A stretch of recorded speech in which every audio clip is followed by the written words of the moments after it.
Rebecca Hayes adjusted her sun hat as she knelt among the sunflowers in her backyard, their golden faces turned toward the morning sun like a congregation of worshippers. Her neighbors in suburban Denver knew her as the soft-spoken woman who taught yoga at the community center and grew the most spectacular garden on Maple Street. What they didn't know was that those same steady hands had once guided million-dollar fighter jets through impossible maneuvers at 30,000 feet.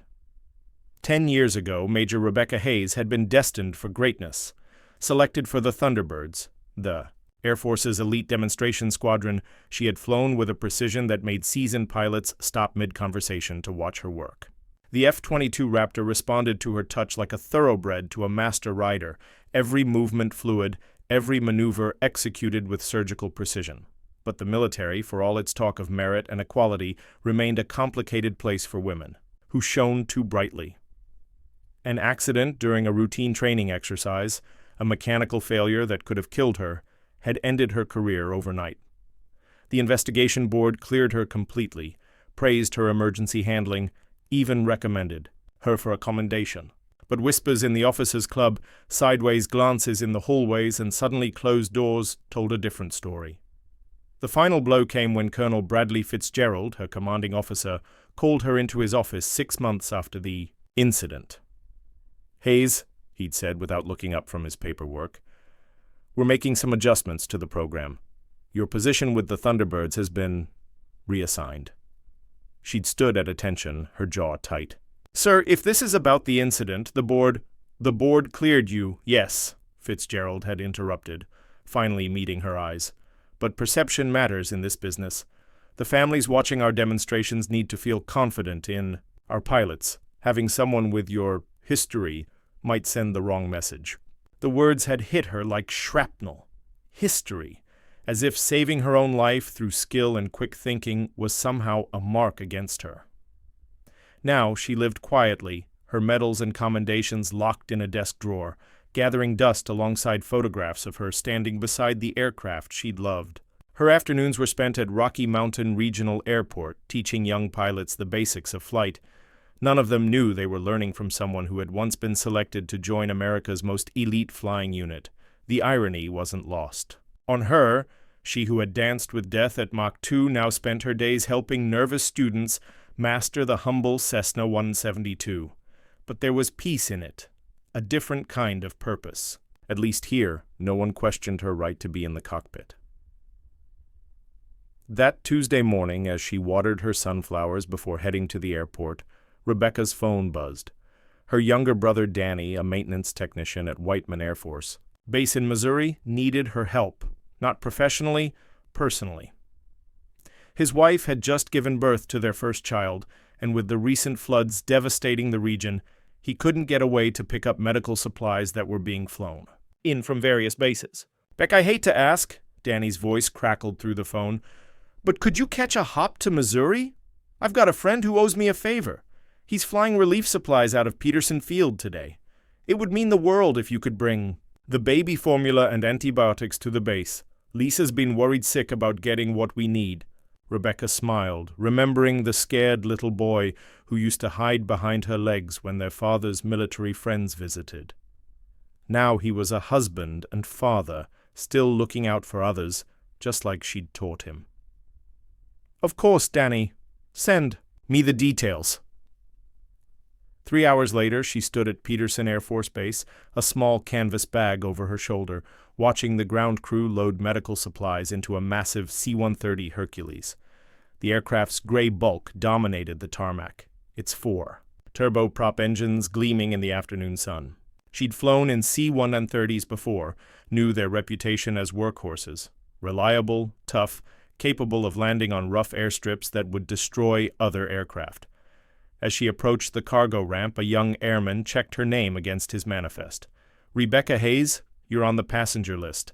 Seat assignment is in the cargo area, ma'am. Should be about an hour-and-a-half flight time." She nodded, climbing the metal ramp into the aircraft's belly. The cargo area was filled with pallets of medical supplies, emergency equipment, and water. Purification tablets, all desperately needed by the flood victims in Missouri. About 20 other passengers, mostly military personnel and relief workers, were already strapped into the web seating along the sides. Rebecca chose a seat near the front, pulling out a paperback novel she'd been meaning to finish. As the engines spooled up and the aircraft began to taxi, she felt the familiar flutter in her stomach. Not fear, but anticipation. No matter how many times she flew as a passenger, part of her always longed to be up front, hands on the controls, feeling the aircraft respond to her touch. The takeoff was smooth, the C-130 climbing steadily into the clear Colorado sky. Rebecca lost herself in her book, the steady drone of the engines almost meditative. Around her, other passengers dozed or chatted quietly, the atmosphere relaxed and routine. None of them could have predicted that in 30 minutes their lives would depend entirely on the quiet woman reading in seat 7A, the same woman who carried the skills of a master pilot hidden beneath a carefully constructed facade of suburban normalcy. As the aircraft leveled off at cruising altitude, Rebecca glanced out one of the small windows at the landscape below. Somewhere down there, flood victims were waiting for the supplies in this cargo hold. Somewhere ahead, her brother was anxiously waiting to become a father for the first time, trusting that she would bring what his family needed. She had no way of knowing that before this flight was over, she would have to draw upon every skill she'd ever learned, every instinct she'd carefully buried, to ensure that all of them, the flood victims, her brother, and the 51 souls aboard this aircraft, would live to see another day. The sky was clear, the flight routine, and Rebecca Hayes was exactly where she was meant to be, even if she didn't know it yet. 20 minutes into the flight, Captain David Morrison felt the first sharp pain in his chest. He dismissed it initially. Probably just heartburn from the gas station coffee he'd grabbed during his pre-flight inspection. At 43, with over 3,000 hours in the C-130, Morrison prided himself on his health and reliability. He had a wife and 2 kids back in Colorado Springs, and a spotless safety record that he guarded like a treasure. But the pain intensified, spreading down his left arm like fire through his veins. His vision blurred, and sweat broke out across his forehead despite the cool cockpit air. He tried to call out to his co-pilot, Lieutenant Jake Williams, but the words came out as a strangled gasp. Morrison's hands convulsed, pulling back on the control yoke as he collapsed forward. The C-130 pitched upward suddenly, causing several passengers in the cargo area to grab their restraints in alarm. "Sir, Captain Morrison?" Williams's voice cracked with concern as he saw his aircraft commander slump forward. At 24, with less than 500 hours total flight time, Williams had never faced a real emergency. Everything had been simulations. Controlled scenarios with instructors ready to take over if things went wrong, but this wasn't a simulation. "Mayday! Mayday!" Williams keyed the radio, his voice shaking as he tried to pull Morrison back from the controls while maintaining level. "Flight. Denver Center, this is Hercules 72-4. We have a pilot incapacitation, possible medical emergency, requesting immediate..." His transmission was cut short by the harsh blast of a warning horn. The hydraulic pressure gauge was dropping rapidly, the needle swinging toward the red zone like a clock counting down to disaster. Something had gone wrong when Morrison collapsed. His convulsive movement must have damaged something in the cockpit. Colonel Fitzgerald had been inspecting the medical supplies in the cargo area when he heard the commotion from the cockpit. As the mission commander, these supplies were his responsibility, and the 50 people aboard were under his protection. He charged forward, his face going pale as he took in the scene.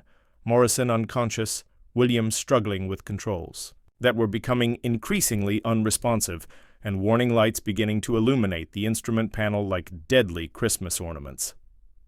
"What's our status?" Fitzgerald barked, though his voice betrayed his own fear. This was supposed to be a routine supply run, a simple hop to deliver aid to flood victims.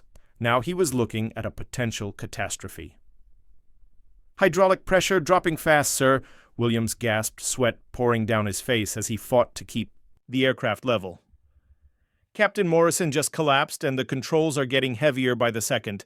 I can barely hold her steady." The aircraft began a slow, inexorable roll to the left. Williams pulled against the controls with all his strength, his arms trembling with the effort, but the C-130 continued its gradual descent toward disaster. Rebecca felt the aircraft's unusual movements from her seat in the cargo area. 10 years. of flying had given her an almost supernatural sense for when something was wrong. The slight roll, the change in engine noise, the way the aircraft seemed to be fighting itself, these were the signs that made her stomach clench with recognition. She unbuckled her restraint and moved toward the front of the cargo area, where she could hear urgent voices from the cockpit. Through the open door, she could see a young lieutenant struggling with the controls, while an older officer, a colonel, judging by his insignia, stood behind him. "Get out of here!" Fitzgerald roared when he spotted her in the doorway. His fear manifested as anger, as it often did with men unprepared for situations beyond their control. "This is a military aircraft in an emergency situation. We don't need civilians, especially some suburban housewife, getting in the way." The words hit Rebecca like a physical blow, but not because they hurt her feelings. They hurt because they were so painfully familiar. How many times had she heard variations of this? How many times had her expertise been dismissed before it could even be offered? "Sir, I'm not trying to interfere," she said calmly, though her eyes were already reading the instrument panel visible through the cockpit door. "I just thought I might be able to help." "Help?" Fitzgerald's voice dripped with condescension. "Lady, this is a C-130 Hercules, not some little single-engine trainer. We have procedures, protocols, systems that take years to learn. The best thing you can do is go back to your seat and let the professionals handle this." But Rebecca's attention was no longer on Fitzgerald's dismissive words. She could see the hydraulic pressure gauge in the red, could see the way Williams was having to use both hands just to keep the aircraft from rolling inverted. She could see the artificial horizon showing an increasing bank angle, and she understood exactly what was happening. "Lieutenant," she called out, ignoring Fitzgerald completely, "have you tried engaging the manual reversion system?" Williams's head snapped around, his eyes wide with surprise. "You know about manual reversion? On a C-130? The manual reversion system was an emergency procedure that bypassed the hydraulic flight controls, allowing the pilot to control the aircraft through mechanical linkages. It was a last resort, requiring tremendous physical strength and precise coordination. Most pilots hoped they'd never have to use it. "I said enough," Fitzgerald bellowed, moving to physically block Rebecca from the cockpit. "Security, someone, get this woman out of here right now. I don't care what she thinks she knows."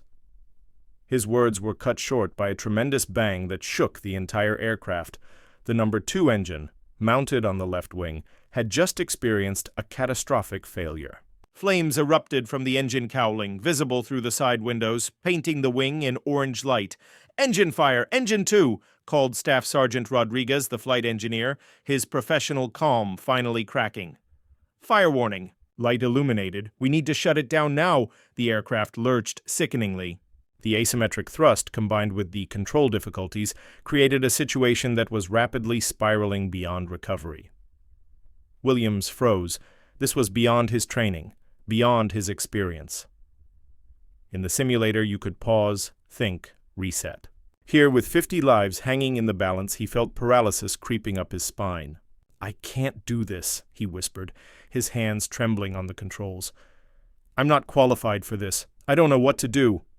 Rebecca stepped forward, her movement deliberate and calm despite the chaos erupting around them. She had a choice to make, the same choice she'd been making for 10 years. She could retreat, accept the dismissal, go back to her seat and hope for the best, or she could be who she really was, regardless of what anyone else thought. "Lieutenant Williams," she said, her voice cutting through the noise and panic with laser precision. "I need you to stand up and let me take your seat." There was something in her voice, an authority that transcended rank or uniform, that made Williams automatically begin to move before Fitzgerald grabbed her arm.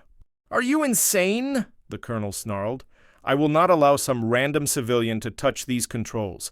I don't care if you've played flight simulator games or watched YouTube videos. This is a military aircraft in a life-or-death situation."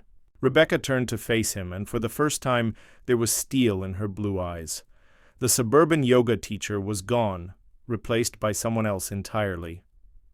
"Colonel Fitzgerald," she said, each word precise and measured, "in approximately 90 seconds this aircraft will enter an unrecoverable spiral. Everyone aboard will die. You can spend those 90 seconds arguing with me, or you can let me save their lives. Your choice." but choose now. The flames from the engine grew brighter, casting dancing shadows in the cockpit. The aircraft continued its deadly roll, and Williams continued to weaken under the enormous physical strain of fighting the controls. Time was running out, and Rebecca Hayes was about to discover whether 10 years of exile had been worth this single moment of truth. Fitzgerald's grip tightened on Rebecca's arm, his knuckles white with the force of his determination. "I said no! I won't have some civilian—" His words were drowned out by another explosion from the failing engine. This one so violent that it sent shockwaves through the entire airframe. The aircraft lurched harder to the left, and Williams let out a strangled cry as the control yoke was nearly ripped from his hands. "We're losing it!" Williams shouted, his voice breaking with terror. "I can't hold her much longer!" Through the cockpit windows, they could see the ground rotating slowly beneath them as the aircraft entered the beginning stages of what would soon become a fatal spiral. The altimeter was unwinding steadily. 8,000 feet, 7,500, 7,000. At their current rate of descent and with their control problems, they had perhaps 2 minutes before the situation became completely unrecoverable. Rebecca felt something snap inside her, not panic but clarity. For 10 years she had accepted other people's definitions of who she was and what she was worth. She had swallowed her pride, buried her skills, and built a quiet life in the shadows of what she had once been. But not today. Not with 51. "Lives at stake. Colonel," she said, her voice deadly quiet, "look at me."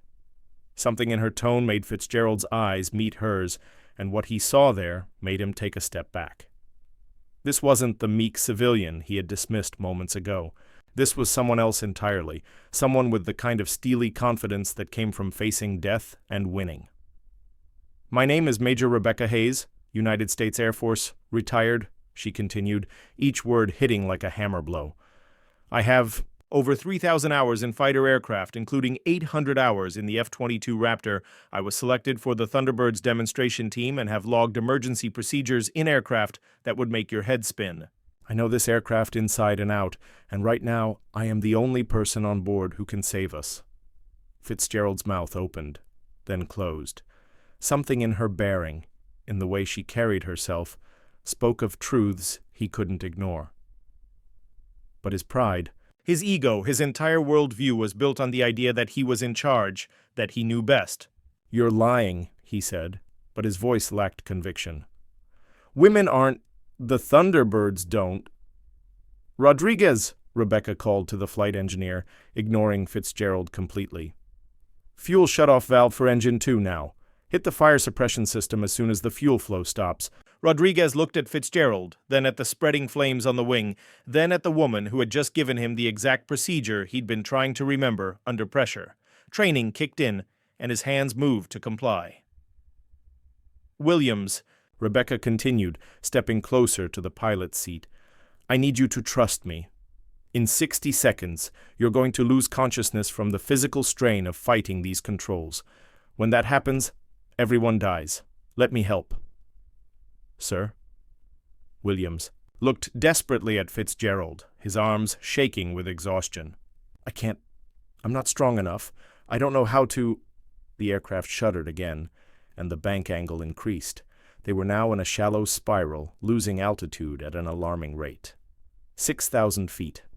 5,500. "Fire suppression activated," Rodriguez reported, following Rebecca's instructions. "Engine 2 secured. Fuel flow stopped." The flames on the wing began to diminish, but their problems were far from over. With one engine shut down and hydraulics failing, they were flying a machine that was rapidly becoming unflyable. "Fitzgerald," Rebecca said, using his rank deliberately now, "you have a choice. You can maintain your pride and watch 51 people die, including yourself, or you can put your ego aside and let me do what I was trained to do. What's it going to be?" For a moment, the cockpit was silent except for the groaning of the airframe and the warning tones from various systems. Fitzgerald looked at Williams, who was clearly at the end of his strength. He looked at the instrument panel, reading a story of cascading failures that was beyond his ability to understand fully. He looked at Rebecca, and for the first time, he saw past his own prejudices to the person standing before him. "What do you need?" he asked quietly. Williams, out of the seat. "Now." Rebecca moved with fluid precision, helping the exhausted lieutenant out of the co-pilot's position and sliding into his place. Her hands found the controls with the kind of familiarity that spoke of thousands of hours of experience. The moment her fingers touched the yoke, everything changed. The aircraft was still in trouble, critical trouble, but there was suddenly a sense of controlled purpose in the cockpit.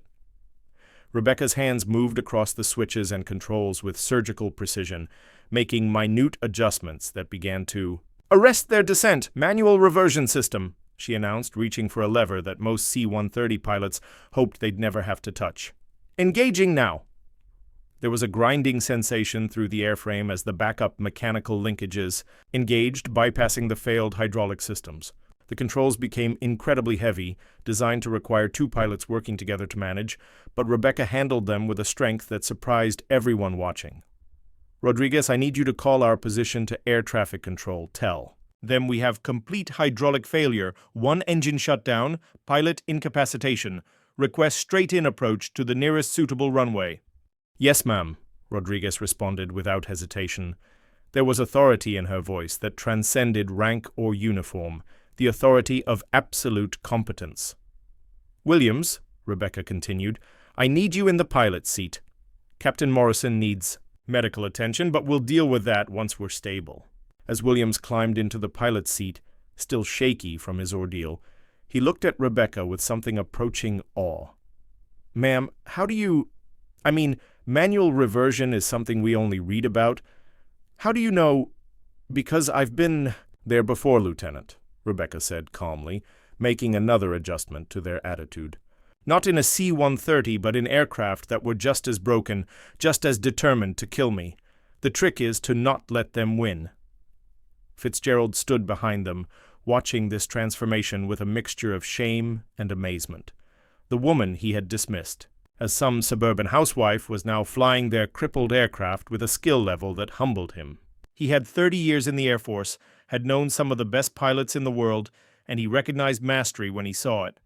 "Major Hayes," he said quietly, "I owe you an apology. What I said, how I acted, there's no excuse." Rebecca didn't take her eyes off the instruments, but her voice softened slightly. "Apologies can wait, Colonel. Right now, let's focus on getting everyone home." The aircraft was stable now, no longer in its death spiral, but their problems were far from over. They were flying on 3 engines with no hydraulic assistance, manually controlling a machine that weighed over 100,000 pounds. The nearest suitable airport was still 20 minutes away, and every minute would be a test of Rebecca's skill and endurance. But for the first time since the emergency began, the people aboard Hercules 72-4 had reason to hope. They had found their guardian angel, even if she had come in the most unexpected form. The question now was whether 10 years of gardening and teaching yoga had dulled the edges of skills that had once made her one of the most elite pilots in America.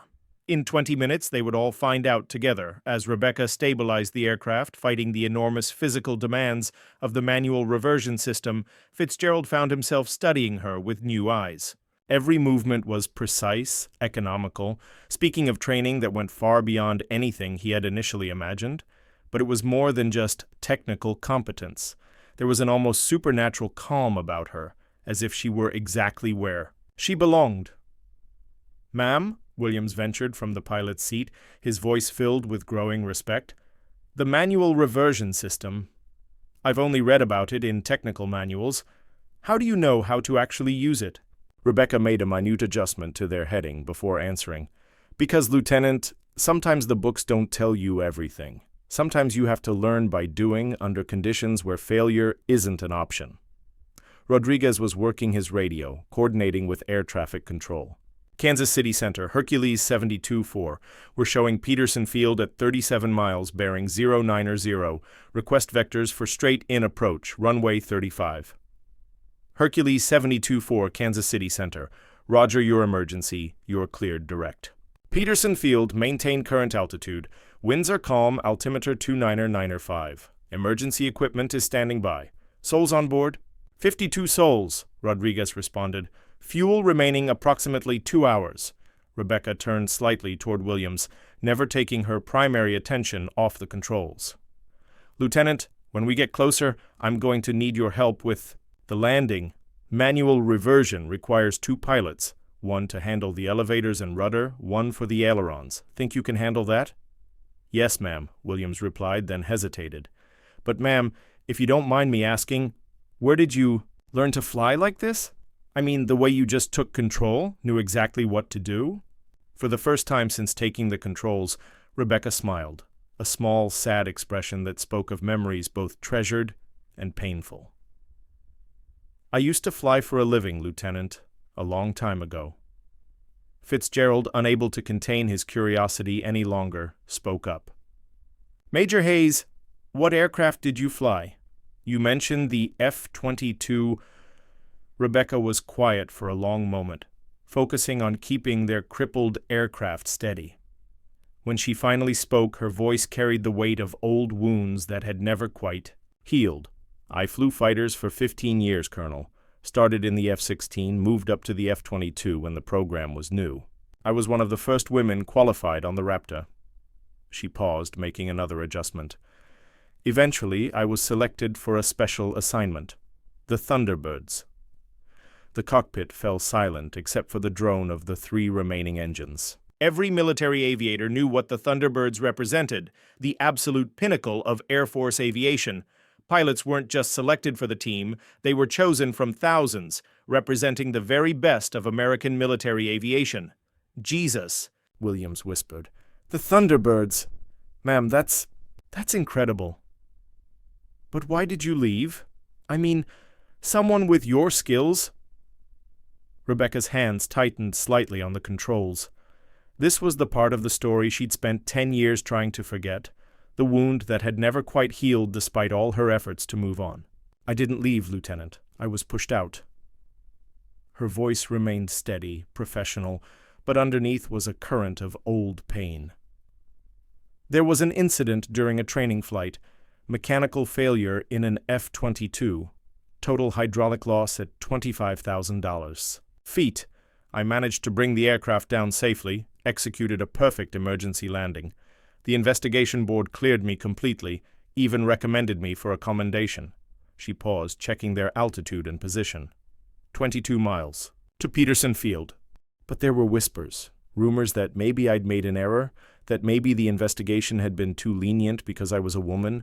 People started questioning whether I belonged in the program, whether I was getting special treatment. Rebecca's voice took on a bitter edge. "Funny how, when a male pilot has an emergency and saves his aircraft, he's a hero. When a woman does the same thing, suddenly there are questions about her competence." Fitzgerald felt something twist in his stomach. The story was hitting uncomfortably close to home, reminding him of his own words from 30 minutes earlier. "6 months later," Rebecca continued, "I was called into my commanding officer's office. He told me that my position with the Thunderbirds had been restructured, said that having someone with my history might send the wrong message to the public. I was reassigned to a desk job, then quietly encouraged to retire. That's Williams. Started, then seemed to realize he was about to criticize the system he served. Unfair, Rebecca finished for him. Yes, it was. But that's how things work sometimes, Lieutenant. The military is built on tradition, and some traditions die hard. The idea of women in combat roles, of women being as good as or better than men at certain things, it challenges some people's worldview. Rodriguez looked up from his instruments. "Ma'am, if you don't mind me asking, what did you do after you left the service?" Rebecca's smile returned, warmer this time. "I bought a little house in Denver. Started teaching yoga, took up gardening, found out I have a gift for growing sunflowers." She glanced at Fitzgerald. "I also started giving flying lessons at the local airport. Figured my skills shouldn't go completely to waste." "But the Thunderbirds," Fitzgerald said quietly, that's the top 1% of military aviation. Maybe the top 1/10 of 1%. "It was," Rebecca agreed, "and for 3 years it was the best job in the world. Flying formation with the most skilled pilots in America, performing for crowds who appreciated what we did, representing everything good about the Air Force." Her voice softened with memory. "There's nothing like it, Colonel. Nothing like the feeling of flying 6 inches from another aircraft at 400 miles per hour, knowing that everyone's life depends on absolute precision and trust. Williams shook his head in amazement. And they just threw that away? Threw you away? They thought they were protecting the program, Rebecca said diplomatically. Sometimes good people make bad decisions because they're afraid of change, afraid of what others might think. But Fitzgerald heard what she wasn't saying. The years of bitterness, of watching inferior pilots get opportunities she'd been denied, of having to rebuild her entire identity around something other than the thing she loved most. 15 miles. Out, Rodriguez reported. Peterson Tower is clearing the runway, rolling the emergency equipment. Rebecca nodded, her attention returning fully to the task at hand. All right, gentlemen, now comes the hard part.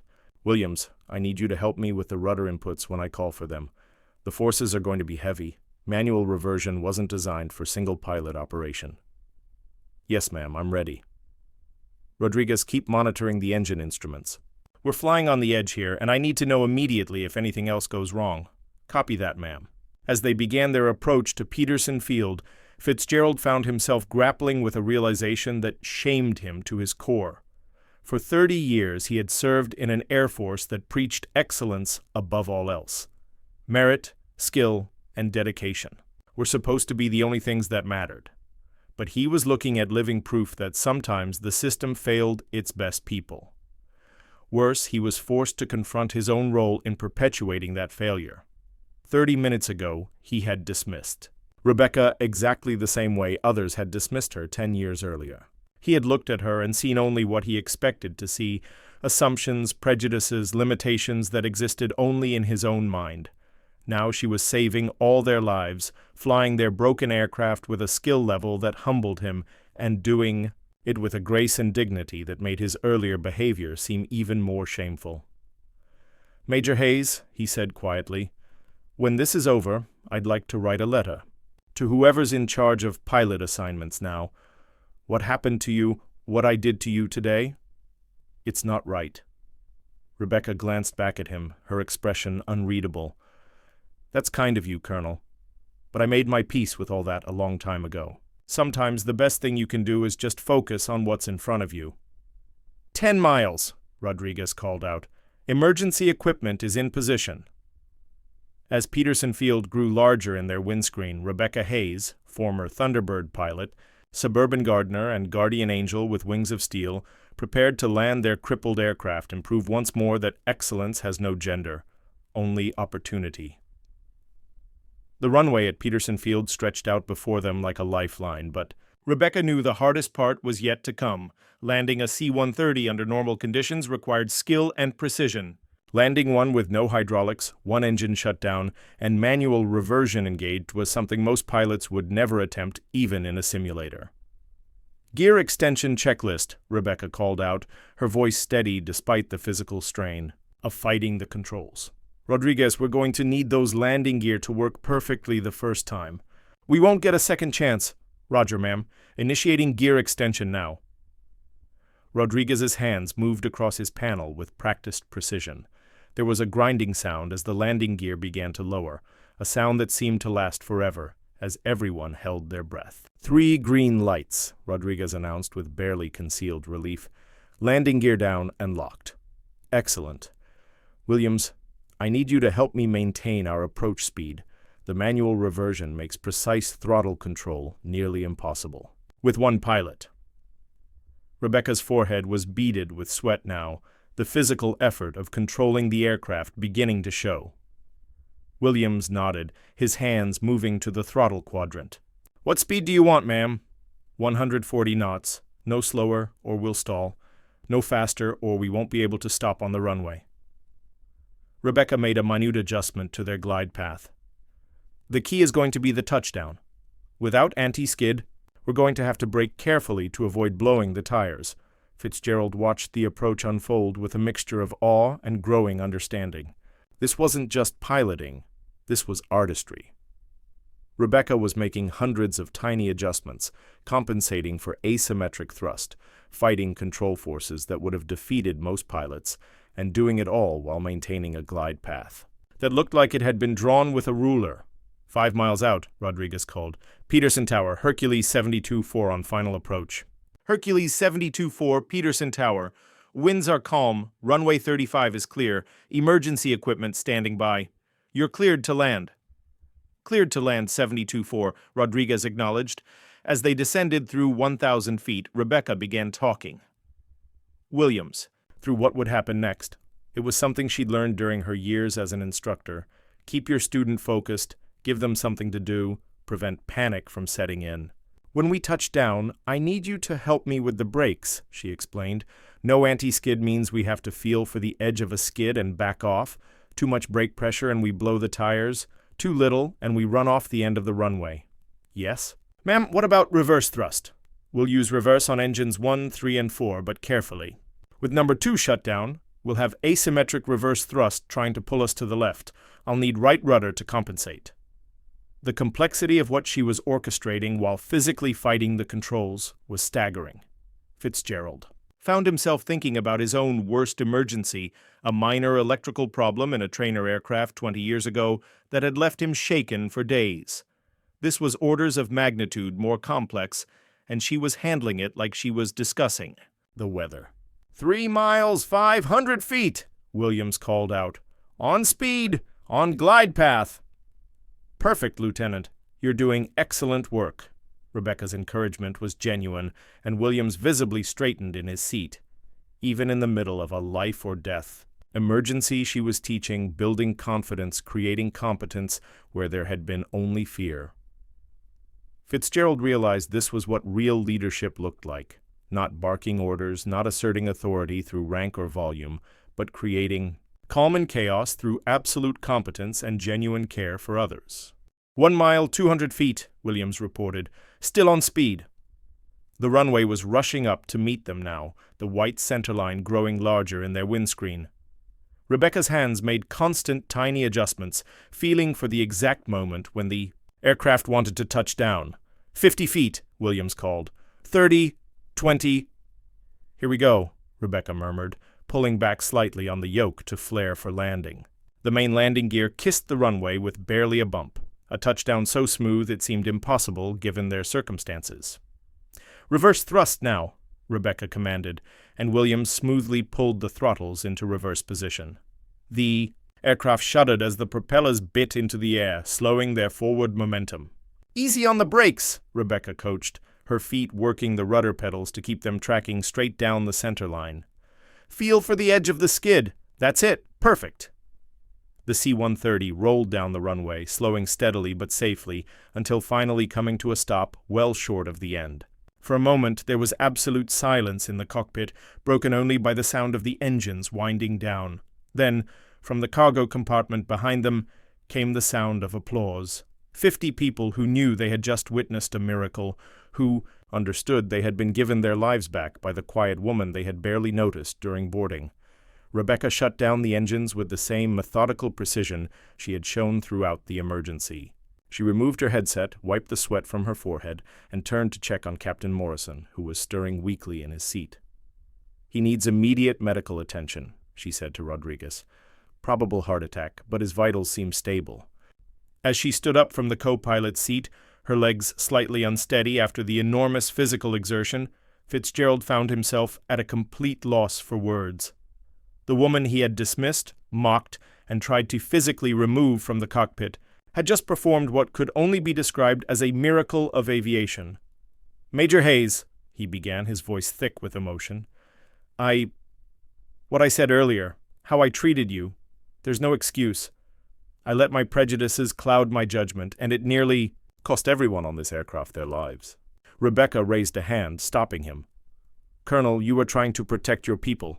That's what leaders do. Sometimes we make mistakes, but what matters is what we learn from them." Outside, emergency vehicles were surrounding the aircraft, their red and blue lights painting the evening sky in brilliant colors. Rebecca gathered her small canvas bag and took a sip from her water bottle. It was then that Fitzgerald noticed the faded lettering on her bag. USAF Weapons School, Top Gun. Fighter Weapons School. The Air Force's equivalent to Navy Top Gun, where only the very best pilots went to become even better. Everything was beginning to make sense. The calm under pressure, the supernatural skill, the way she had taken command without ever raising her voice. "Why did you really leave the Air Force?" Fitzgerald asked quietly. "Someone with your abilities?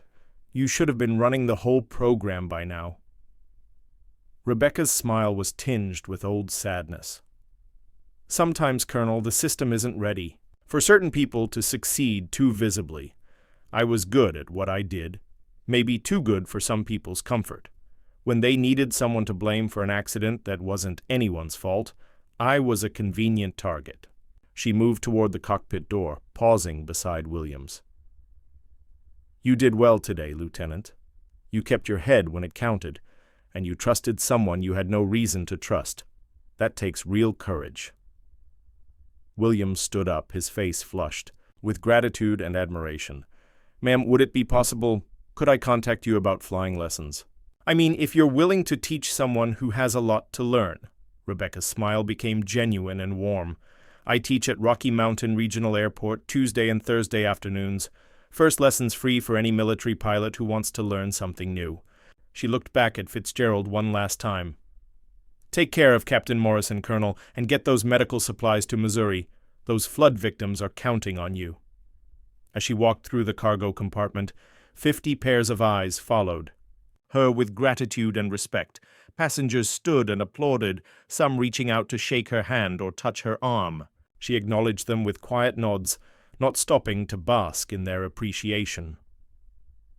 Real heroes, Fitzgerald realized, rarely did. As Rebecca descended the aircraft's stairs, emergency vehicles surrounding them with flashing lights, Colonel Fitzgerald stood at the cockpit window watching her walk across the tarmac. She moved with the same quiet confidence she had shown in the cockpit. No swagger, no dramatics, just the steady gait of someone who had done what needed to be done. "Colonel," Rodriguez said quietly, coming up beside him, "I've been flying for 15 years. I've never seen anything like what she just did. Manual reversion on a C-130 with one engine out. Most pilots couldn't do that in a simulator with no pressure. She did it with 50 lives on the line." Williams joined them at the window, still shaking his head in amazement. "Sir, who were the Thunderbirds exactly? I mean, I know they're a demonstration team, but—" Fitzgerald's voice was thoughtful, tinged with a regret that was growing deeper by the minute. "The Thunderbirds aren't just a demonstration team, Lieutenant. They're the absolute pinnacle of Air Force aviation. Pilots selected from thousands, trained to fly with precision that most people can't even comprehend. They fly inches apart at hundreds of miles per hour, performing maneuvers that push the very limits of physics and human capability." He watched Rebecca's figure grow smaller in the distance, and she was one of them. "One of the very best pilots America has ever produced. And we—" He paused, the weight of realization crushing down on him. "We threw her away." The medical team was rushing past them now, heading for Captain Morrison, who was conscious but clearly in need of immediate attention. As they worked to stabilize him, Fitzgerald found himself thinking about leadership, about judgment, about the countless ways the system could fail its best people. "If you were her, Williams," he asked quietly, "would you forgive us? Would you forgive a system that dismissed your abilities, pushed you out for reasons that had nothing to do with your competence?" Williams was quiet for a long moment, watching the medical team work. "I don't know, sir, but I know she didn't save us for forgiveness or to prove a point. She did it because it was the right thing to do, because people needed help and she could provide it." It was then that Fitzgerald noticed something on the control panel, a small pin that must have fallen during the emergency. He picked it up carefully, examining it in the overhead light. It was a Thunderbird pin, the proud eagle with wings spread. Wide, worn, and faded from years of being hidden away, the sight of it hit him like a physical blow. This wasn't just some piece of jewelry, it was a symbol of everything she had achieved, everything she had lost, everything the system had taken from her. And yet she had worn it today, hidden under her civilian clothes, carrying her identity as a pilot even when the world had told her she wasn't welcome in the cockpit. "We need to find her," Fitzgerald said suddenly. "Sir?" Rodriguez looked confused. "Major Hayes, we need to find her before she leaves." Fitzgerald pocketed the pin carefully. "I need to return this to her, and I need to do something I should have done years ago." As the emergency crews continued their work and the passengers were safely evacuated, Fitzgerald made his way off the aircraft. He found Rebecca in the terminal, sitting quietly with a cup of coffee, reading the same paperback novel she had brought for the flight. She looked up as he approached, her expression neutral but not unwelcoming. "Colonel Fitzgerald, I trust Captain Morrison is being taken care of?" "Yes, ma'am. The medics think he'll make a full recovery, thanks to you keeping us airborne long. Enough to get him proper medical attention." Fitzgerald sat down across from her, the Thunderbird pin heavy in his pocket. "Major Hayes, I need to ask you something, and I need you to be completely honest with me." Rebecca closed her book, giving him her full attention. "Of course. When you were pushed out of the Thunderbirds, when your career was ended, was I part of that?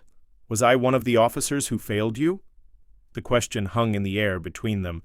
Rebecca studied his face for a long moment, and Fitzgerald saw her making a decision about how much truth to share. "You want to know if you were directly involved in ending my career?" she asked quietly. "No, Colonel. That happened before our paths crossed. But you want to know if you're part of the same system, the same mindset that made it possible?" She paused. "Yes. What you said to me today, the way you dismissed me without even considering that I might have something to offer. That's exactly how it happened 10 years ago." Fitzgerald felt like he'd been punched in the stomach. "I'm sorry." "That's not enough, I know, but I'm truly, deeply sorry." "I appreciate that," Rebecca said simply. "But apologies don't change what happened, and they don't fix the system that allowed it to happen." Fitzgerald reached into his pocket and pulled out the Thunderbird pin, placing it gently on the table between them. "You dropped this in the cockpit." Rebecca looked at the pin, and for the first time since he'd met her, Fitzgerald saw genuine emotion flicker across her face. She picked it up carefully, running her thumb over the worn surface. "I still wear it sometimes," she said softly. "I know that probably sounds pathetic, clinging to something that was taken away from me, but—" "It doesn't sound pathetic at all," Fitzgerald interrupted. "It sounds like someone who never stopped being who they really are, even when the world told them they couldn't be." Rebecca pinned the small eagle back to her jacket, a gesture that seemed to restore something essential to her bearing. "Do you know what the hardest part was, Colonel? It wasn't losing the job as much as that hurt. It was losing the identity. For 15 years, I was an Air Force pilot. It wasn't just what I did, it was who I was. When that was taken away, I had to figure out how to be someone else entirely." "But you're still a pilot," Fitzgerald said. "What you did today proves that. The skills, the instincts, the ability to lead under pressure, none of that was lost." "No," Rebecca agreed. "It wasn't lost, but it was buried, hidden. I spent 10 years teaching yoga and growing gardens because I thought that was all the world would allow me to be." She looked directly at him. "Until today, when 51 people needed me to be something more." Fitzgerald felt the weight of responsibility settling on his shoulders. "Major Hayes, I want to make this right. I don't know how yet, but I want to find a way to fix what was broken. What the system did to you, it was wrong. And what I did to you today was inexcusable." Rebecca smiled, the first completely genuine smile he'd seen from her. "You know what would make it right, Colonel. Make sure it doesn't happen to the next woman who's good enough to threaten someone's assumptions. Make sure the next brilliant pilot doesn't get pushed aside because they don't fit someone's narrow idea of what excellence should look like." "How?" Fitzgerald asked. "How do I fight a system I've been part of for 30 years? One decision at a time," Rebecca said simply. "One moment of choosing competence over comfort, merit over assumption. One choice to listen before dismissing, to evaluate before judging." She stood up, gathering her things. "You have influence, Colonel. Use it for the right reasons." As she prepared to leave, Fitzgerald made a decision that would change the trajectory of his remaining years in service. "Major Hayes," he called after her, "would you consider coming back?" Rebecca turned, surprise evident on her face. "Back? To the Air Force?" "I'm being promoted next month. Deputy Wing Commander at Peterson." I could use someone with your skills in a training role, developing emergency procedures, teaching the kind of real-world crisis management that can't be learned from a book." Fitzgerald's voice gained strength as he spoke. "The Air Force needs pilots like you. We always have, even when we were too blind to see it." For a moment, Rebecca was silent, and Fitzgerald could see her considering possibilities she had thought were forever closed to her. "I'll think about it," she said finally. "But if I do come back, Colonel, it won't be to prove anything to anyone. It will be because I believe I can make a difference." "That's all I could ask for," Fitzgerald replied. "That's all any of us should ask for." As Rebecca walked away, heading for the exit and the quiet life she had built for herself, Fitzgerald stood in the terminal feeling like he had just witnessed something profound. Not just the emergency landing, though that had been miraculous, but the possibility of redemption, the chance to be better than he had been. The Thunderbird pin gleamed on Rebecca's jacket as she disappeared into the crowd, a small symbol of excellence that had never truly been tarnished, only hidden from view. 3 weeks later, Colonel Marcus Fitzgerald sat in his new office at Peterson Air Force Base, staring at a stack of personnel files and thinking about second chances. His promotion to deputy wing commander had come through faster than expected, and with it, the opportunity to make the changes he had promised Rebecca Hayes. The knock on his door interrupted his thoughts. "Come in." Lieutenant Jake Williams entered, looking nervous but determined.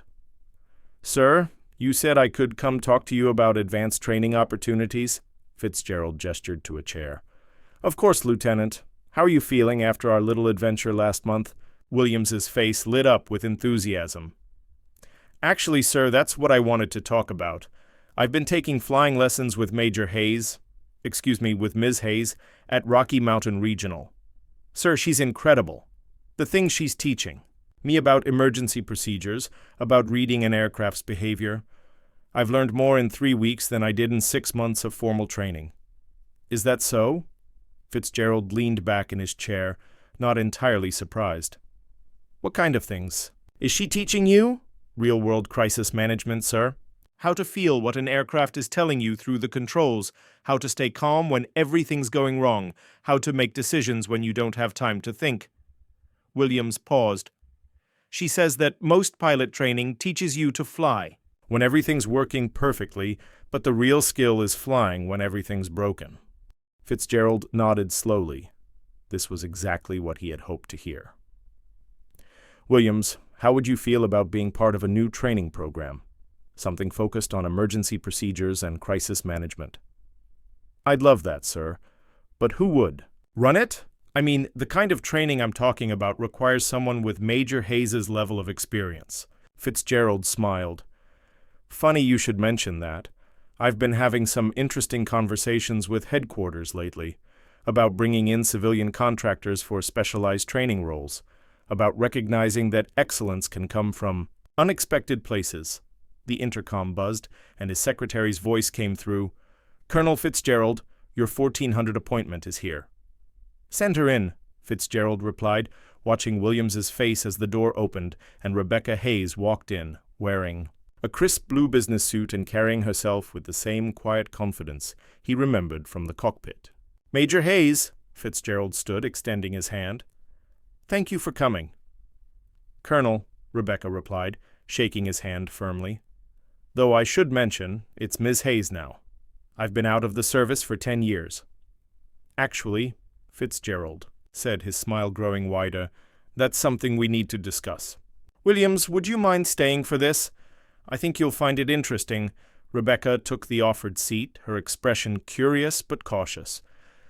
"You mentioned on the phone that you had a proposition for me." "I do?" Fitzgerald opened a folder on his desk.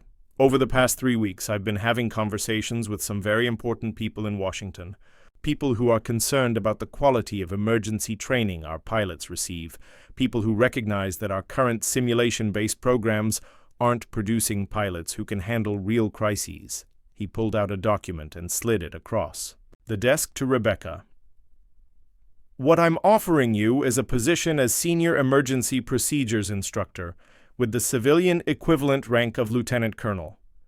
You would design and implement a completely new training program focused on real-world crisis management. Rebecca picked up the document, scanning it quickly. Williams leaned forward in his chair, barely able to contain his excitement. This position would give you authority over all emergency training at Peterson, Fitzgerald continued. You'd have a budget to develop new simulation scenarios, to bring in aircraft for hands-on training, to create the kind of program that produces pilots who can do what you did 3 weeks ago. Why? Rebecca asked quietly. Why now? What's changed? Fitzgerald was quiet for a moment, choosing his words carefully. 3 weeks ago, you saved 51 lives, including mine. But more than that, you showed me something I had been too proud and too blind to see. You showed me what real excellence looks like, and how easily we can miss it when it doesn't come. In the package we expect. He stood up, moving to the window that looked out over the flight line. Since that day, I've been asking myself some hard questions about leadership, about judgment, about the kind of officer I want to be in the time I have left. And I realized that if I'm going to make a difference, if I'm going to leave this organization better than I found it, I need people like you. Rebecca set the document down, her expression thoughtful. And what makes you think I want to come back? I have a good life, Colonel. I've made my peace with what happened. Have you? Fitzgerald asked gently. Because when I watch you fly, when I see the way you light up when you're teaching Williams emergency procedures, I see someone who was born to do this work. I see someone who's been marking time instead of living. Williams couldn't stay quiet any longer. Ma'am, if I may, what you've taught me in 3 weeks has made me a better pilot than anything I learned in formal training. And if this program means other pilots could learn what you've taught me, think about how many lives that could save. Rebecca looked at both men, and Fitzgerald could see her weighing possibilities she had thought were forever closed to her. There would be conditions, she said finally. Name them. I would have complete authority over curriculum development. No interference from officers who think they know better because they outrank me. Agreed. I would want Lieutenant Williams as my first student instructor. He's got the right attitude and the willingness to learn. Williams's face broke into a grin. Ma'am, I would be honored, and, Rebecca continued, her voice becoming more serious, I would want a written guarantee that this program won't be subject to political pressures. That competence will be the only criteria for advancement, regardless of gender, race, or any other factor that has nothing to do with flying ability. Fitzgerald nodded. I've already had that conversation with headquarters. They're fully on board with the concept of merit-based advancement. The Air Force is changing, Ms. Hayes. Slowly, perhaps, but it is changing. Rebecca was quiet for a long moment, and Fitzgerald found himself holding his breath. This was about more than just hiring a talented instructor. This was about redemption, about the possibility of making amends for past failures. When would you want me to start? She asked finally. Fitzgerald's smile was answer enough. How about Monday? As they shook hands on the agreement, Williams practically bouncing with excitement in his chair, Fitzgerald felt something he hadn't experienced in years. The satisfaction of doing something unquestionably right. Ma'am, Williams said as they prepared to leave, can I ask you something? Why did you say yes? After everything that happened, after the way the system treated you, why give it another chance? Rebecca's answer was simple, but it carried the weight of hard-won wisdom. Because, Lieutenant, sometimes the best way to change a system isn't to fight it from the outside. Sometimes you have to get back inside and show them what they've been missing. As they walked out of the office together, the colonel who had learned the value of humility, the lieutenant who was discovering what true excellence looked like, and the woman who had never stopped being what she was meant to be, the future, suddenly seemed full of possibilities. The Thunderbird pin on Rebecca's lapel caught the afternoon light, no longer a relic of past glory, but a promise of what was yet to come. 6 months later, Rebecca Hayes stood in the briefing room at Peterson Air Force Base, watching 12 of the Air Force's most promising young pilots file in for their first day of advanced emergency procedures training. Among them was Lieutenant Williams, now her assistant instructor, and Captain Torres, a hotshot F-16 pilot who had made it clear he didn't think he needed to learn anything from a civilian contractor. Good morning, Rebecca began, her voice carrying the calm authority that had saved 51 lives half a year ago. Welcome to what we call the oh shit curriculum, though we'll use more professional terminology in official reports. A few nervous chuckles rippled through the room. Captain Torres, however, remained stone-faced, his arms crossed in obvious skepticism. Over the next 2 weeks, Rebecca continued, you're going to learn things they don't teach in flight school. You're going to discover what it feels like when everything goes wrong at once, when your training manuals become useless, and when your life depends entirely on your ability to think, adapt, and fly. She walked over to a large monitor displaying the cockpit of a C-130. 6 months ago, I was a passenger on a routine transport flight. The aircraft commander suffered a heart attack, we lost hydraulics, and an engine caught fire. The co-pilot was a young lieutenant with minimal experience. She clicked to the next slide, showing emergency checklist procedures. By all standard calculations, everyone aboard should have died. Captain Torres leaned forward slightly, his skepticism giving way to interest. But we didn't die, Rebecca continued, because sometimes the difference between life and death isn't following procedures. It's understanding that procedures are just the starting point. Real flying begins when the book runs out of answers. Lieutenant Williams stood up. Ma'am, if I may, I was that co-pilot she's talking about. 6 months ago, I was ready to freeze up and let 50 people die because I didn't know what to do when everything went wrong. Today, I'm here because she taught me that being a pilot isn't about controlling an aircraft when it wants to fly. It's about making it fly when it wants to crash. Rebecca nodded her thanks to Williams, then turned her attention to Captain Torres. Captain, you've logged over 800 hours in the F-16. Impressive record, spotless safety rating. Tell me, what's the worst emergency you've ever faced? Torres straightened in his chair. Hydraulic failure during a training mission, ma'am. Followed standard procedures, made a successful landing. Textbook response, Rebecca agreed. Now, what would you have done if the procedures hadn't worked? If the backup systems had failed too? If you'd been flying in weather that made your planned approach impossible? Torres was quiet for a moment, clearly thinking. I would have improvised, ma'am. Used my training and experience to find another solution. Exactly, Rebecca smiled. That's what we're here to teach you. How to improvise when improvisation is your only option. How to fly by instinct when instruments fail. How to lead when leadership means admitting you don't have all the answers. She clicked to the next slide, showing a photo of herself standing beside an F-22 Raptor, wearing the distinctive red, white, and blue flight suit of the Thunderbirds. The room fell silent. Several pilots sat up straighter, their expressions shifting, from casual attention to something approaching awe. Major Rebecca Hayes, Rebecca said simply, United States Air Force Thunderbirds, 2012 to 2014. I'm telling you this not to impress you, but to establish that what I'm about to teach you comes from experience you can trust. Captain Torres's arms were no longer crossed.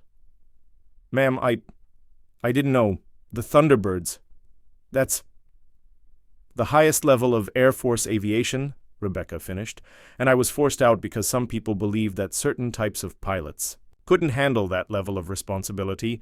They were wrong then, and anyone who believes competence is determined by anything other than skill is wrong now. She walked over to Torres, her expression serious but not unkind. Captain, you have exceptional technical skills. Your records show precision flying that puts you in the top 5% of Air Force pilots. But tell me, when was the last time you were truly challenged? When was the last time you had to question everything you thought you knew about flying? Torres thought for a moment. Honestly, ma'am, it's been a while. Most of what I do has become routine. That's the danger, Rebecca said, addressing the entire room now. When flying becomes routine, when you start believing your own press releases, when you think you've learned everything there is to know, that's when the aircraft teaches you. Humility in ways you don't want to learn. Over the next 2 weeks, Rebecca put the pilots through scenarios that pushed them far beyond their comfort zones. Engine failures at the worst possible moments, system cascades that turned simple problems into life-threatening emergencies, weather that made standard approaches impossible. But more than technical skills, she taught them something else. The courage to admit when they didn't know something, the wisdom to accept help from unexpected sources, and the leadership that came from serving others rather than asserting authority. On the final day of training, Captain Torres approached her after the graduation ceremony. "Ma'am, I owe you an apology. When I walked in here 2 weeks ago, I thought I was going to waste my time learning things I already knew from someone who couldn't possibly teach me anything." Rebecca smiled. "And now?" "Now I realize I didn't know what I didn't know." The scenario. "Yesterday, when you had me flying the broken C-130 simulation, I would have killed everyone aboard if you hadn't been there to coach me through it." Torres paused. "Ma'am, why did you leave the Thunderbirds? Someone with your skills, Rebecca's."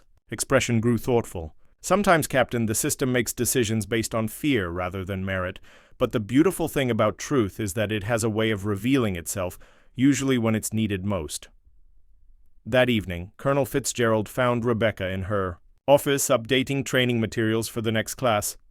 "Knock, knock," he said, entering with 2 cups of coffee. "Thought you might need this." "Thank you, Colonel." Rebecca accepted the coffee gratefully. "How do you think the first class went?" "Better than I could have imagined. Torres actually thanked me for assigning him to the program, said it was the most valuable training he'd ever received." Fitzgerald sat down across from her desk. "You know, Rebecca, I've been thinking about something. When this all started, I thought I was giving you a second chance. But I'm beginning to realize it was the other way around." Rebecca looked up from her paperwork. "How so?" "You gave me a second chance. A chance to be the kind of leader I always thought I was, but never really had been. A chance to choose excellence. Over comfort, competence over prejudice." Fitzgerald paused. 6 months ago, I almost cost 51 people their lives because I couldn't see past my own assumptions. Today, 12 of our best pilots are better prepared to save lives because you showed me what real leadership looks like."